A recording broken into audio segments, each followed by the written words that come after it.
Fish ഒന്ന് grill ചെയ്ത് നോക്കിയിട്ടുണ്ടോ? ഒരു വട്ടെങ്കിലും ചെയ്ത് നോക്കണേ.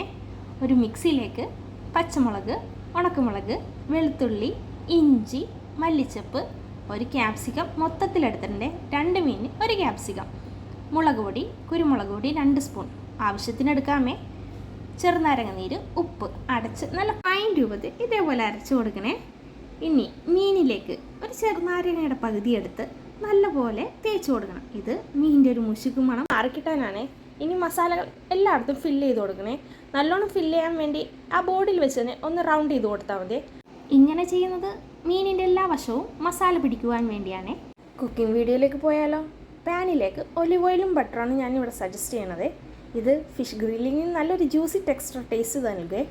ഫിഷിൻ്റെ 1 സൈഡ് മാത്രം ഒന്ന് ഫ്രൈ ചെയ്യുള്ളേ, ഡബിൾ സൈഡ് ഫ്രൈയിങ് ഇല്ലേ. അതേപോലെ ബാലൻസ് വരുന്ന ഓയിലുണ്ടല്ലോ, അത് ആ ഫിഷിൽ തന്നെ ഒന്ന് അപ്ലൈ ചെയ്ത് കൊടുക്കണേ.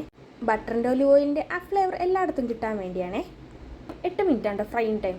ബാക്കിയുള്ള മസാലകളും എല്ലാം പുരട്ടി ഒന്നുകൂടി ഒന്ന് ഫ്രൈ ചെയ്യാൻ വിടുക. ഒരു ഫോർക്ക് എടുത്ത് ചെറുതായി കുത്തി കൊടുത്താൽ മീനിൻ്റെ എല്ലാ ഭാഗത്തും മസാല ഫില്ലാവുന്നതാണ്. ബാലൻസ് മസാല ഒരു 1/2 ഗ്ലാസ് വെള്ളത്തിൽ കലക്കി മീനിൻ്റെ പുറത്ത് ഒഴിച്ച് 5 മിനിറ്റ് ഒന്ന് മൂടി ഹാഫ് ബോയിൽ ചെയ്തെടുക്കണേ.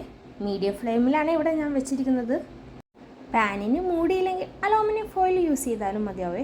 അത് ഇതേപോലെ എയർ ടൈറ്റോടെ വെച്ച് കൊടുക്കുക. ഗ്രേവി ആദ്യം വറ്റിപ്പോവാതെ നോക്കണേ. ഇത് ഡ്രൈ ഫ്രൈ ആക്കണമെങ്കിൽ ഒന്നുകൂടി പറ്റിച്ചെടുത്താൽ മതി. അധികം മുരിഞ്ഞു പോകാതെ നോക്കണേ. ഫ്ലെയിം ഓഫ് ചെയ്ത് അലൂമിനിയം ഫോയിൽ കൊണ്ട് ഒന്നുകൂടി ഒന്ന് അടച്ച് ഒരു 5 മിനിറ്റോ 10 മിനിറ്റോ ഒന്ന് റെസ്റ്റിംഗ് ടൈം കൊടുക്കാവുന്നതാണ്. ഫിഷിൻ്റെ മീതെ പകുതി ചെറുനാരങ്ങ ഒഴിച്ചു കൊടുത്ത് മയോണീസും മുക്കി ഒന്ന് കഴിച്ചു നോക്കണേ. ഫിഷ് ഗ്രില്ലിങ് ഇഷ്ടപ്പെടുന്നവർക്ക് ഇതൊരു ഈസി ടെക്നിക്കാണ്. റൈസിൻ്റെ ഒപ്പോ ചപ്പാത്തിയുടെ ഒപ്പോ കഴിക്കണമെന്ന് നിങ്ങൾ സജസ്റ്റ് ചെയ്യണേ. പിന്നെ കമൻറ്റ് ചെയ്യാൻ മറക്കരുത്. ഇഷ്ടപ്പെട്ടാൽ ലൈക്കും ചെയ്യണേ.